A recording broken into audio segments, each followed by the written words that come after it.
And how was your first week? Do you recall what that was like? It was a blur. Like, I barely remember my first week. It was just, okay, this is what I've got to do. Every job took me a long time because I wanted to make sure that when I delivered the dog back to the customer, that I was happy with how they looked. So I was slow and patient, but I loved it. I knew from the very first week that I would continue to do this for a long time. So today we're joined by David from Jim's Dog Wash up in Coffs Harbour there. So thank you for joining us today, David. And we'll get this out of the way with the Accor voucher. So we give this to all our franchisees who jump on the Jim's podcast, which is 2 free nights at any Accor hotel, up to 50% of dining and a bunch of discounts and stuff like that. It's worth around $600. So we'll get that to you after the interview. And just want to start with first, David. You've only been going with us since August in 2023. So Yep. What were you doing prior to Jim's Dog Wash? Before that, I was a teacher and assistant principal in public education. Really? Wow. A tough gig. Was it high school? Was it primary or? Primary school. Primary school. So, yeah, taught everything from kindergarten to year 6 and loved it, to be honest. But it's just gotten harder and harder over time. And as an assistant principal, more and more things to do and no extra time to do them. It's a very tough job, but as you said, people who do it love it, and they do it for the because you're really giving back in that role. So, what was it that just prompted the change? As you said, was it just had enough of it, or was it something where you just couldn't see yourself doing it any longer, or what was the reason for changing? Nothing to do with the students. Students were fantastic, but I ended up in a school with a principal that didn't run things the way that I think they should be run, and that kind of stifled my creativity in my teaching a bit. And so I decided I'd take long service leave and go and join Jim's Dog Wash. Long service leave and not come back. Yeah. So, yeah, I'm still on long service leave at the moment, actually. So I'm still getting paid by the Department of Education while I get my business established and up and running. So how long were you in teaching for then? 15 years here in Australia. And 5 years in Japan before that. Really? 5 years in Japan? Wow, that must have been a good experience. Yes, I was an English teacher there. I wasn't a qualified teacher. I did one of those things where you have a bachelor's degree. Yeah, bachelor's degree and native English speaker, and you can go and teach English in Japan. And ended up staying there 5 years. So it's amazing. Yeah, loved it. So when you're on the long service leave, you're like, I don't want to go back. And I presume you would have looked at a lot of different things and seen what you wanted to do. So how did you come across Jim's Dog Wash, and what was it that excited you about that one? Yeah, I looked at a number of different dog wash opportunities. And I think the thing with Jim's that sold me on Jim's in the end was the training that they provided, the ongoing support that's always there, whether by phone or on the franchisee Facebook page or whatever it might be. There's always someone I can call if I've got a question or I need help with something. And the opportunity to expand my business, which isn't there with a lot of other franchise opportunities. And was it always the dog grooming field you wanted to go into? Or were you looking at other areas as well? Or I looked at other opportunities in terms of starting my own business, but none of them offered me the personal satisfaction in work that I found in teaching and wanted to still have. I just love dogs and I love working with dogs every day. Yeah, I love every day of my job, which I did in teaching for most of the time that I was a teacher. So I wanted to find something that still gave me that level of satisfaction, but meant I could pay my mortgage as well. Yeah. I was going to say, so what type of dogs do you have? I have a golden retriever and a border collie. Oh, wow. They are divorce dogs. So they live with me one week and with my ex-wife the other week. They travel with my son. And me being a stupid dog lover, I just got another border collie puppy. Very busy. You're going to be a lot of energy. Oh, she's unreal. But yeah, there's a few sad things going on with her. She's got a heart murmur and it's got to be investigated. So she was given to me for free as a result of that. So I said, I'll take her, I'll look after her, see what happens. So, yeah, I'm already in love with her, though. So hopefully it all goes well. I was going to say, well, then with the training experience, when you came down to National being a teacher, how did you find it all from your perspective? I enjoyed it. There were some presentations that engaged me more than others. Yeah. And I'm not sucking up to you, Joel, but yours was excellent, particularly the stuff on managing your Facebook page and using Chat GPT and that kind of stuff. I found really great. I'm very plain speaking and direct in the way that I write things. So Chat GPT, using that to put a more marketing friendly spin on my posts. And you've been doing that. That's fantastic. Was very, very useful to me. That's great. I don't write nice, fluffy things. And Chat GPT has been really good in terms of making them a little bit softer, I guess. Yeah, it's a great point you mentioned, Dave, and I do the same thing. I'm very direct when I write to staff internally, but writing to externals, I do that as well, and they might think I'm rude, so I do the same as you. I'll write it, and then I'll chuck it in ChatGPT and just say, make it a bit more formal, a bit more extended a little bit, and then I'll put it back in, and it makes me seem a lot nicer in my writing than what I can be with. So I've got a similar thing to you. I'm glad to hear you use it.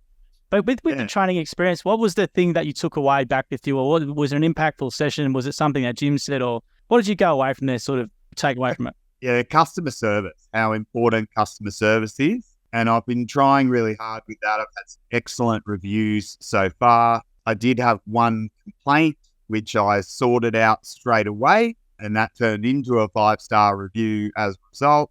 That customer service side of things and making the customer feel special and important and making that dog feel that way as well was what I took away, and it's what I've been trying to apply in my business. And I think I've been doing that fairly successfully. So now, how do you do that? What are some things you're doing? Talk to the customer, get to know them, ask them questions. It's funny, I do take some things from teaching. So one of the strategies that we used to connect with students was, take that one little thing that they tell you, they tell you that they play rugby league, or they tell you something about what they do on the weekend, and remember that and ask them about it the next time you see them. So I've been trying to apply that in my business. When a customer tells me that their dog is turning 19, I get back to them and ask, how'd your 19th birthday party for your dog go? And they send me a photo of the dog having its 19th birthday party with a little 19 badge and balloons and that kind of thing. So, yeah, just trying to apply that, but also making sure that the level of service that I provide is the kind of service that I would want with my dogs. Yeah. You said a really great piece of advice, and I think that's a fantastic bit of advice. It sounds simple, but like people, when they speak to someone for the first time, will say a certain thing, as you said, and it's something you can pull on, and then you can build that relationship. And that's a really, really good point you mentioned. And I think some franchisees do it, and some people don't, but it's a really no-brainer to form that connection. It's a really good point. And yeah, you got no complaints or anything like that on the system. It's wiped, so you're perfect 5-star rating. And I presume you get a lot of referrals. Do you get a lot of referral work? I have been getting a lot of referral work, particularly from customers that I know have given me 5-star referrals. So they, talk to their neighbors or talk to their friends, and that results in more business, which is, absolutely what we want. Yeah, I tell you get a lot of referrals on the system because of the ratings we have internally, obviously. So you get a lot of referrals, which is fantastic already so early on. Now, are you booked up fully in your business, or you taking work still, or? I'm still taking work at the moment. I'm obviously, having just started out, I did my training. Some of it was here in Coffs Harbour, some of it was in Port Macquarie. I'm hitting that point in my business now where I'm getting the repeat customers. Yep. So I'm less reliant on new leads now, but I'm still thankful for the new leads that are coming through from gyms. They're kind of filling the holes up in my schedule. And I'd say, in the next couple of months, I hope to kind of hit the point where I'm close to fully booked. It's fantastic. You haven't been even going for 2 months nearly, and just be at that position already is fantastic. And I was going to say as well, with your training of the dog grooming side, how did you go about that? Because that could be daunting coming from a completely unrelated field.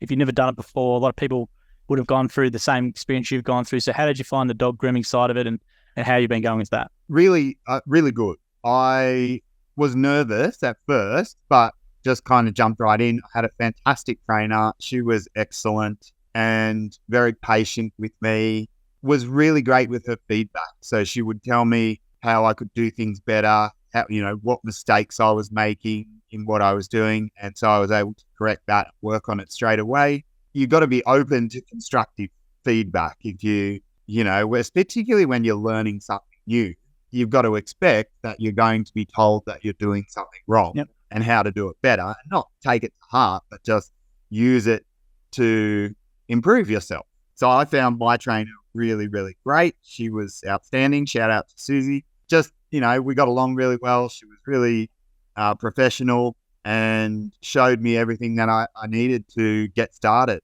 From there, I don't feel like I'm an expert yet. So I take a lot away from the Facebook franchisee page.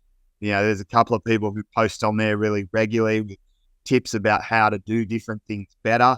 Been using those as well as YouTube videos to see, different techniques to just make my work smoother and a bit neater, which hopefully will come over time.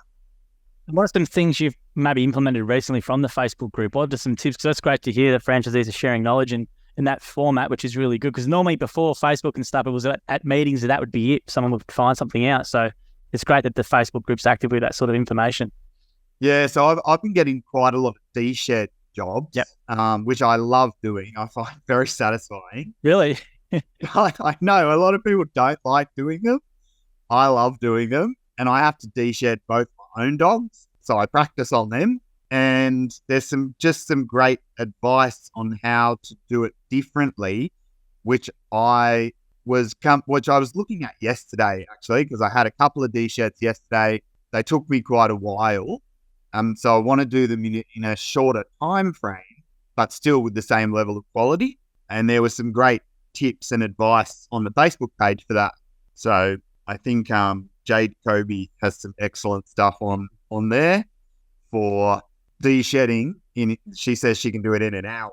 I don't expect to achieve an hour for a while yet, but the different products that she uses and the different strategies to de-shed the dog in a nicer way as well, so that it's not as rough for the dog. And how was your first week? Do you recall what that was like, and how did you go on that the first day can be, whether it be the first day at a new school or something, it'd be very, very daunting. So how was it going? Absolutely. It was a blur. I barely remember my first week. It was just, okay, this is what I've got to do. Every job took me a long time because I wanted to make sure that when I delivered the dog back to the customer, that I was happy with how they looked. And so I was slow and nothing wrong with that. Nothing wrong with methodical and patient. And yeah, but I loved it. I knew from the very first week that I would continue to do this for a long time. That's great to hear. And did you end up doing a trial day before you jumped into Jim's Dog Wash, or did you? Yes, I did. Thanks to Meg. So Meg's the other franchisee here in Coffs Harbour. Yeah. When I first contacted Jim's, my hope was that there were no franchises here in Coffs Harbour. And I think when I first contacted, there wasn't. And then I was a bit slow in kind of making some decisions around, well, am I going to do this? Am I not? And in that time, Meg started franchise here in Coffs Harbour. And then I kind of thought, oh, should I still do it?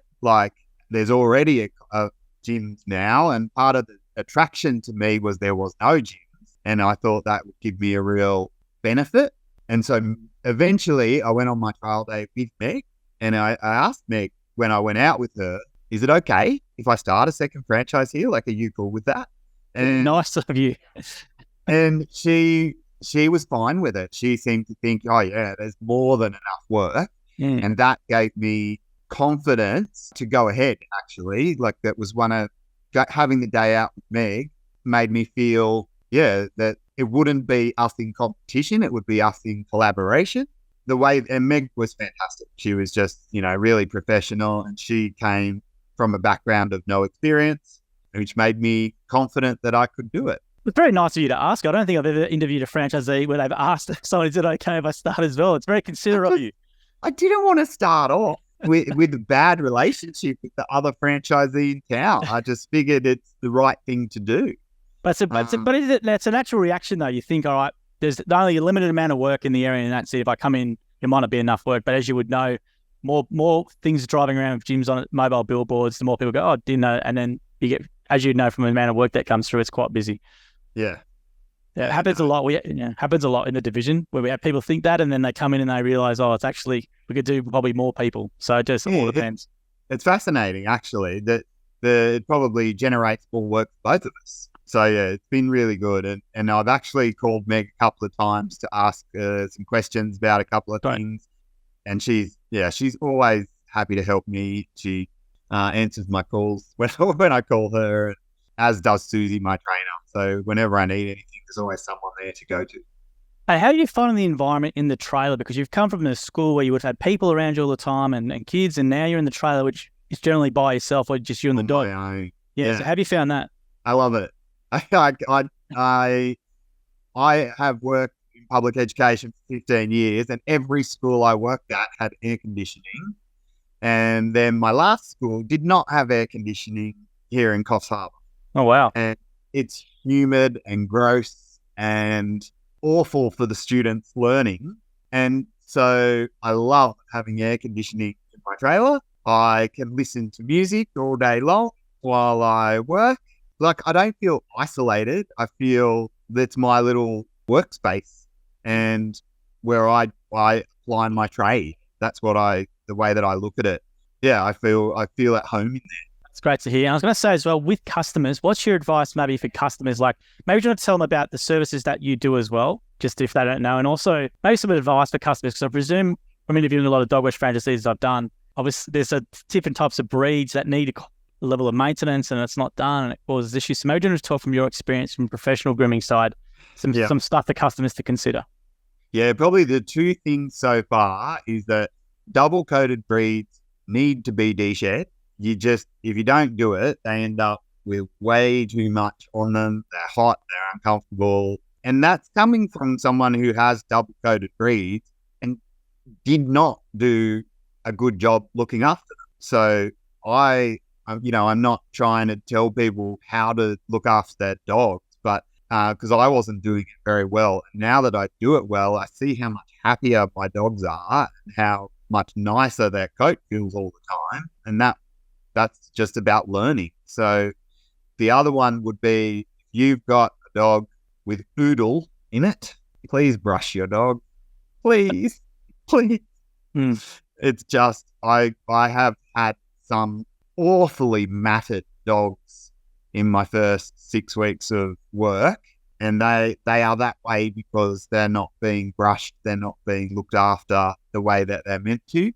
And often it's a case of not knowing that those dogs need to be brushed all the time, and when they get matted, it's really painful for them.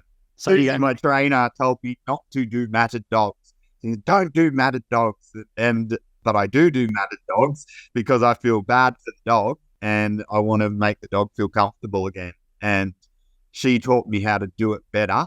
And there's also, again, the Facebook page has been great in seeing how other people deal with dogs that are really matted, how to do it in a time frame that still means it's a profitable thing to do.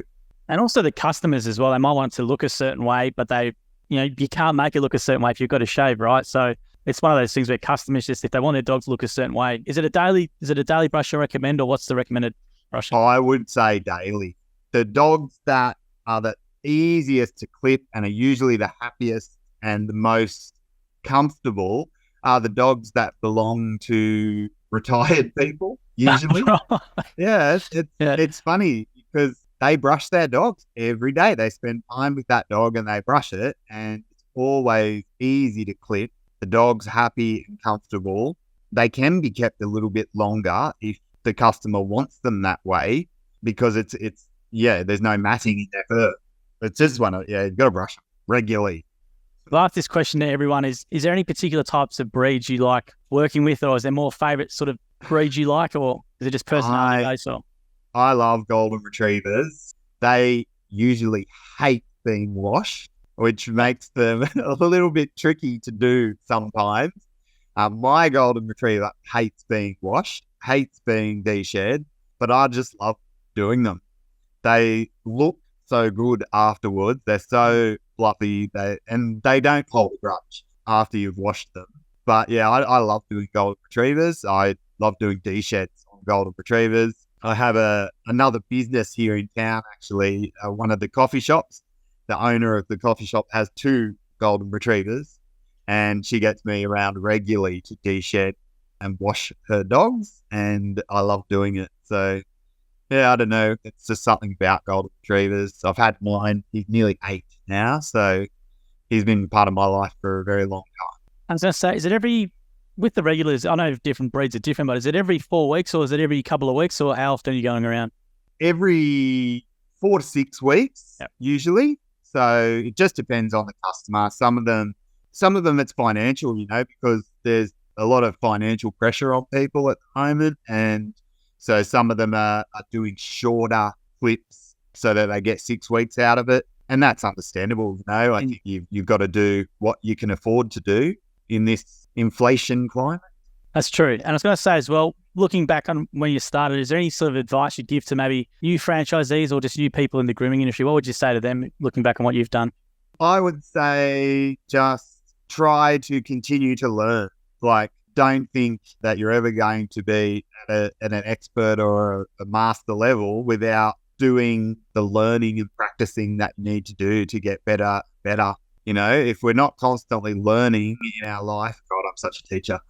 If we're not constantly learning, I think life gets very boring. So we've got to constantly be trying to improve our skills and improve the way that we do things so that we're delivering a level of service that sets us apart from other groomers out there. Is there a particular YouTube channel or anything that you recommend or that you go to, or is it just something you search for the breed? Or I usually, there's quite a few that I look at actually, but and believe it, there's a guy in China who's just the most amazing groomer of all time. The things he can do with poodles, I just can't see myself ever reaching his level, but I do love to watch his videos. I cannot for the life of me remember what they are, but there are some links through the Facebook group that I've watched, and then I've gone on and watched more of his videos. But yeah, just the things that he can do. I sat there asking myself, how does he get the dog so fluffy before he clips it so that he can clip it so evenly? And then you watch him do it, and it helps you to understand how they get it that way so that they can make it more even for clipping. And well, I think dog grooming is such a great one because you've got so many different breeds and you've got customers who want maybe different things. Like there's just so many different cuts and styles you would have to know. And every week it almost seemed like you'd have to learn something new in regards to different cut or style or breed. Yeah. Poodles really scared me at first because there are like literally hundreds of different styles that a poodle can be cut in. Most customers don't want any of that though. They just want you to cut their poodle so the poodle looks nice. So I'm not scared of doing poodles anymore. I feel more confident.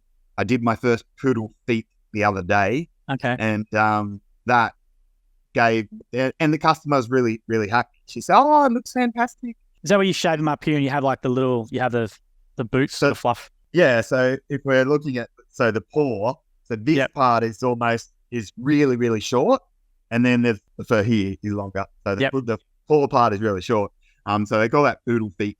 And like, where do you stop and where do you start going longer on the legs? And it's funny, like the customer asked me to leave the leg puffy the other day. That was her expression. And so I did. And then she wanted me to come back 2 weeks later and she said, "Oh, I shouldn't have done that. I should have just made them normal." She wanted that real poodle look. And then she realized like 2 weeks later, the legs had grown and looked a little bit strange. Not, just because they'd grown, and she needed to get it clipped again. And she thought, I should have just done it shorter so that I get at least 4 weeks out of it. That's good for me. For sure. Yeah. Well, Dave, thank you very much for joining us today. And I remember you faced some training, so it's great to see you're doing really well and hear you doing well. And thank you for sharing your story today. And I'll get this to you as well, your call after it as well. You get an email from us in 5 business days or 6. Just click the link to create the account, and you'll get a card in the mail. And you can use that wherever you need. But okay, we appreciate it. But it's great to hear you doing so well so early. And thanks for talking to us today about it all. And I'm sure Susie and other people in the division will love to watch it. So we appreciate it. Thanks, Joel. Thanks for having me on. No, thanks, Dave. See you, mate. Okay, see ya. Bye. Thank you for listening to the episode of the Gyms podcast. If you want to learn more about the Gyms Group, head to gyms.net or call us on 131 546 Australia or 0800 454 654 New Zealand.